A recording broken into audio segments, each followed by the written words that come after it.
શાંતિની શોધમાં ઈશાન. ઈશાન એક મોટા અને ખૂબ જ ઘોંઘાટિયા શહેરમાં રહેતો હતો. ત્યાં ચારે બાજુ ગાડીઓના અવાજ, લોકોની બૂમો અને સતત દોડધામ રહેતી હતી.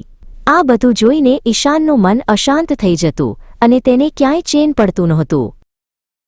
એક દિવસ ઈશાનની નજર માધવ કાકા પર પડી. તેઓ શહેરના ખૂણે બેસીને ખૂબ જ શાંતિથી માટીના સુંદર વાસણો બનાવી રહ્યા હતા. આસપાસ આટલો અવાજ હોવા છતાં તેઓ જાણે કોઈ બીજી જ દુનિયામાં હતા. ઈશાન તેમની પાસે ગયો અને પૂછ્યું, કાકા, આટલી બધી ભીડ અને અવાજમાં તમે આટલી એકાગ્રતાથી કામ કેવી રીતે કરી શકો છો? તમને આ ઘોંઘાટ પરેશાન નથી કરતો? માધવ કાકાએ તેને કહ્યું, બેટા, અસલી શાંતિ બહાર નથી પણ અંદર છે. ચાલ, હું તને એક એવી જગ્યાએ લઈ જાઉં જ્યાં તને આ વાત સમજાશે. તેઓ ઈશાનને શહેરની બહાર એક ઘટાદાર જંગલ તરફ લઈ ગયા. જંગલમાં એક નાની અને શાંત ઝૂંપડી હતી.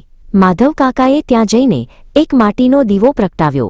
તેમણે સમજાવ્યું કે મન જ્યારે ઈશ્વરની ભક્તિમાં પરોવાયેલું હોય ત્યારે દુન્યવી અવાજો આપણને સ્પર્શી શકતા નથી. ઈશાનને ત્યાં બેસીને આંખો બંધ કરવાનું કહેવામાં આવ્યું. શરૂઆતમાં તેને પક્ષીઓનો કલરવ અને પવનનો અવાજ સંભળાયો, પણ ધીમે ધીમે તેને પોતાની અંદર એક અનોખી શાંતિનો અનુભવ થયો. માધવ કાકાએ તેને એક સરોવર પાસે લઈ જઈને કમળનું ફૂલ બતાવ્યું. તેમણે કહ્યું, જો ઈશાન, આ કમળ કાદવમાં ખીલે છે છતાં તે કેટલું નિર્મળ છે.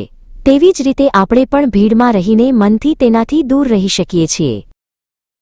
ઈશાને સરોવરના સ્થિર પાણીમાં પોતાનું પ્રતિબિંબ જોયું. માધવ કાકાએ સમજાવ્યું કે જ્યારે પાણી સ્થિર હોય ત્યારે જ પ્રતિબિંબ સાચું દેખાય છે, તેમ જ્યારે મન એકાંતમાં સ્થિર થાય ત્યારે જ આપણને સાચું જ્ઞાન મળે છે. હવે ઈશાન સમજી ગયો હતો કે અનન્ય ભક્તિ એટલે શું.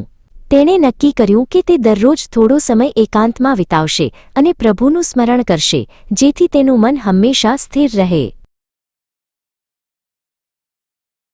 ઈશાન પાછો શહેરમાં ફર્યો. હવે તે જ બજાર અને તે જ અવાજ હતો, પણ ઈશાન બદલાઈ ગયો હતો. ભીડની વચ્ચે પણ તેણે પોતાની અંદર એક શાંત જંગલ વસાવી લીધું હતું.